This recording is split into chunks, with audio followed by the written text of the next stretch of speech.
Hello out there, YouTube. Gonna do a little channel update. Lot going on, a lot to talk about, but I'll try to keep it short. Of course, the usual. First of all, excuse me because I've had a cold. I'm on the tail end of a cold and coughing thing going on, and I've had this crud since actually kind of the weekend of the Atlanta show, so it's almost kind of a good thing I didn't get to go, because over that weekend I really started picking up a cough and sinus and this and that. So it kind of would have sucked having to drive and being kind of under the weather during that, although I still would have liked to have attended. But I'm like a lot of other people, I do thoroughly intend to be there next year. So I appreciate all the videos and everything about the show. It really made me jealous that I didn't get to go, because I sure would have liked to meet everybody out there. It would have been great, and I haven't been to a car show, so that would have been a great introduction, I'm sure. Hard to top, sounds like. But anyway, so next year, and excuse me for coughing a little bit here and there, but I've been getting a lot of pressure to get parts machined. I've had a lot of people, I've been made aware of a lot of people that are needing parts, that not just individuals, but like people that are selling part assemblies and things like that, and they're needing specific little parts and a production basis and stuff. And of course, as you guys know, I'm trying to get some parts made that Extreme can be put on their site for sale. So we're talking kind of a production mode of machining, which is a little more involved, and that's what I've been working towards. But I just lately I'd had a lot of issues with software and different just all these startup new things with this machinery and tooling, and trying to get from just making individual parts here and there to a more of a production almost slant. Requires a little bit different tooling, quick change, different setups. The programs have got to be dead on, stuff like that. It's not like just spitting out one part or two. If you're needing to spit out a lot of parts, and then down the road, you want to be able to call that program up and be able to and have all your settings and notes and stuff. It's a little more involved. And I had to take a little break from it because I was running into software issues. It was getting frustrating. I had a problem with one of the drivers. I had just a lot of growing pains, I guess you'd call it. But so I need to get back on that. The only thing with the machining is that it takes up. It's not like modeling, where you come in for an hour here or there in the evening and do a little machining, and when you're doing it in that kind of aspect, the machining stuff takes blocks of time to really be productive or effective. So it's not like something that you'll do an hour here, an hour there. I mean, it takes time to get set up, to get your parts squared up, to get the program up and running, do some test runs, and it's not something that you do a little here and there like on a model. It's just sitting there and wait for you to glue something or whatever. So that's another reason that I haven't been doing much machining lately, is because I know when I get started back on it, one, there's a lot of requests for stuff. I could easily be buried with just machining with all my free time. And two, it just takes blocks of time. So what I intend to do is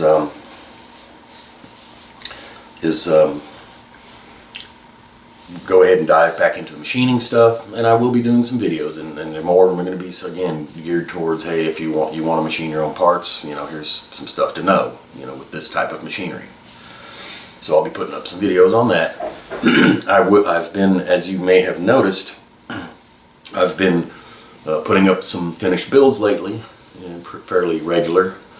Those have been builds that I've had sitting on the back burner.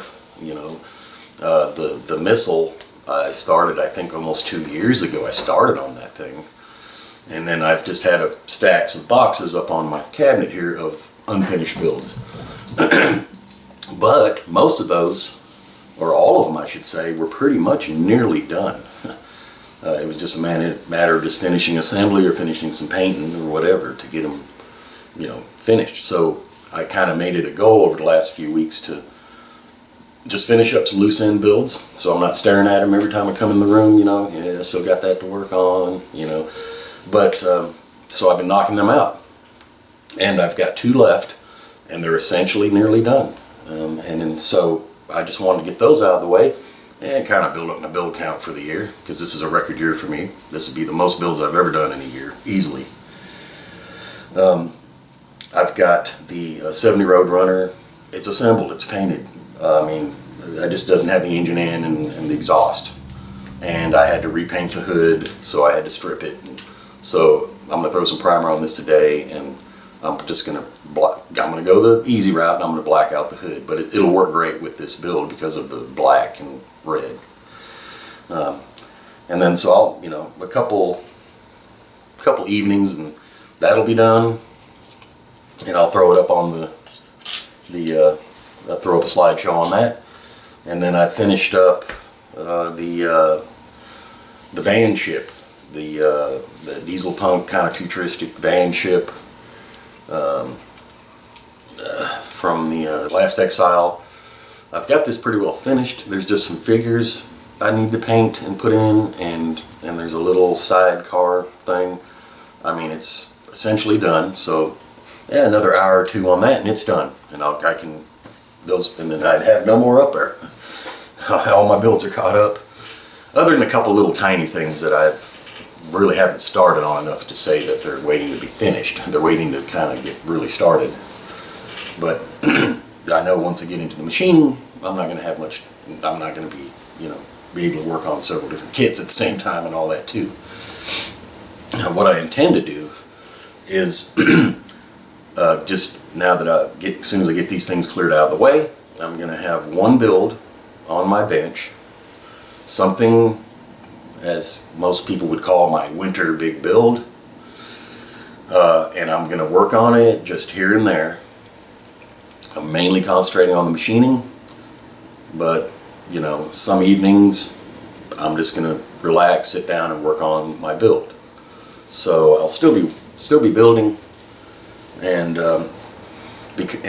most of my days off is when I'll really be doing the majority of machining work and stuff, because like I said, you know, half a day is kind of the minimum to really get some stuff done, you know, and finished up.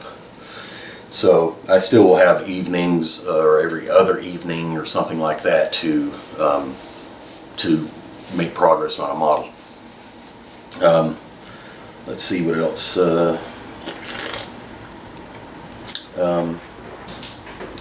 I don't want I just don't want the machining to turn into a job. You know, I want it to be an enjoyable thing. I don't want to be pressured to hurry up and you know, get deadlines and all that kind of stuff. That's a job, and that's not what I'm out to do. You know, so, but you know, I do got to make progress on that. And of course, you know, the holidays are coming up, so generally everything kind of slows down for everybody a little bit because of travel and functions and shopping and, you know, just get-togethers and stuff like that. It kind of does slow everybody down a little bit. But, you know, first of the year, you know, for me, and I'm sure for a lot of people, it'll be balls to the wall, you know, back on machining and building. One other thing, I've picked up a lot of items and products and things here and there throughout the last few months that I've been wanting to just show some reviews on or opinions on and things like that. And I also get a lot, you know, I get a lot of questions because I have pretty, you know, my subscribership has grown quite a bit.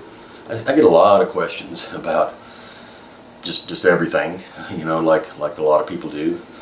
But I didn't want to make my channel just another review or how to, you know, a lot of that, how to this, how to that, and all. I like those. I like to watch them, but I don't like to do them, you know, because I'm just a regular modeler like everybody else. I'm nobody different, and I'm not really, you know, the greatest guy to go to on how to everything. But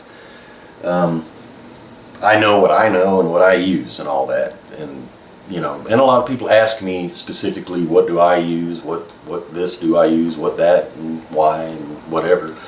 So I thought, instead of doing, you know, extensive how-tos or drawn out reviews and comparisons and of things, I would do a series just called What I Use. So it's kind of not too involved, not too deep, just more or less, what paints do I use and why? What glues and fillers do I use and why do I like those?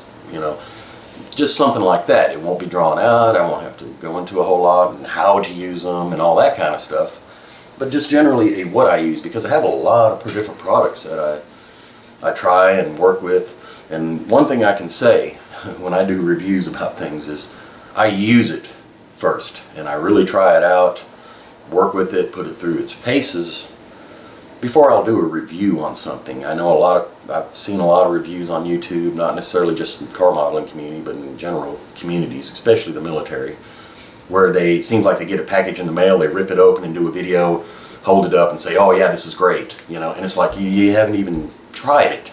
You've given no comparison to anything else. There's nothing I've gained from this video other than that's what it looks like, seems to be nice, you know. And I hate that. That's one of my pet peeves is this is especially, I've noticed it in the military community.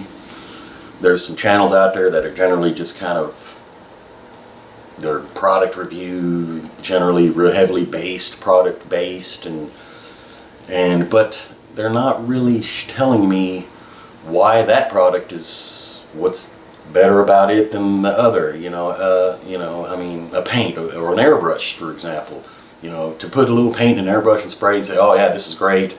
Well, what makes that $200 airbrush, you know, how does it compare to others? I mean, honestly, I mean, let me see it spray different kinds of materials. Tell me about the cleaning and the breakdown. I mean, show me a review, okay?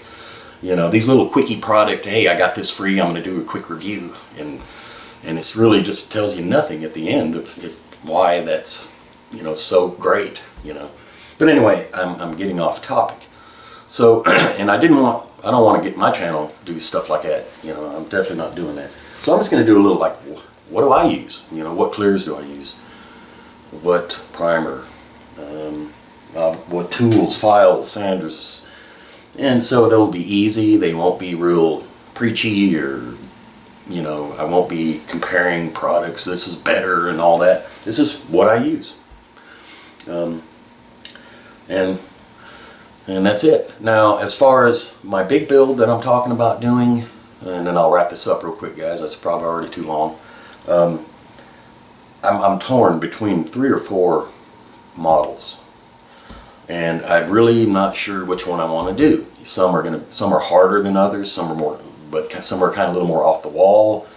So I guess probably the next video I put up, or one of the next ones here quick, will be, in fact I'll probably just do that after this one. I'm going to go ahead and show these kits and let the viewers decide which one should I build, okay?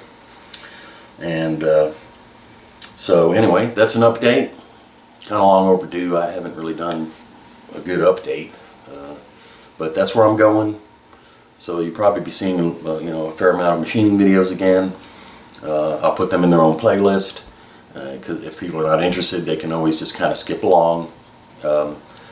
And I'll still have some modeling and a little what I use, throw it up here and there. You know, they'll be quick and easy, painless, not drawn out. So as always, thanks for watching. Thanks to each and every one of you for subscribing. I don't deserve all the views and subscribers and questions and comments and great, just great overall. You know, it's just you know, it's just hard to say. It's hard to grasp. You know, I just never expected that so many people would watch my videos and care that much, to be honest. But you know, we all say that. But I sure do appreciate it. It means a lot to me. It really does. And I just want to thank each and every one of you out there. I know a lot of people can't. I'm like everybody else. I've got 600 subscriptions, and that's not even half of the people who subscribe to me. And I just cannot watch every video. I mean, I try, or at least try to watch some of it or something, you know. And I can't comment on every one of them, because when I do watch them, I'm usually in the living room eating dinner, you know, trying to make best use of my time, and I watch videos while I'm doing that, and it's on my television, and I can't comment. And so I do apologize. I try to leave a comment here and there on people's channels, and maybe not on every video. I do watch a lot of them. I watch a majority of them. Sometimes at lunch. I mean, even at lunch at work, I watch some. Sometimes in the morning, if I've got a little time, I'll watch a few. Sometimes in the evening, or while I'm modeling, I'll be watching some. So I get them in there, but I get way behind, so I don't always leave a comment. But trust me, I do watch. I do watch a lot of people, and I'm out there watching. Believe me. So thanks for watching me. And stay tuned. I'll go ahead, and since I got a little time, I'm off today, trying to get some stuff done, and I got a lot of other stuff to do as well, chores wise. I'll go ahead and try to throw a video together showing those kits, and to get a vote on that, so I can get the table cleared and kind of get a game plan. And then I've got to get the machining stuff cleared up here and get it back fired up and going. So talk to y'all later.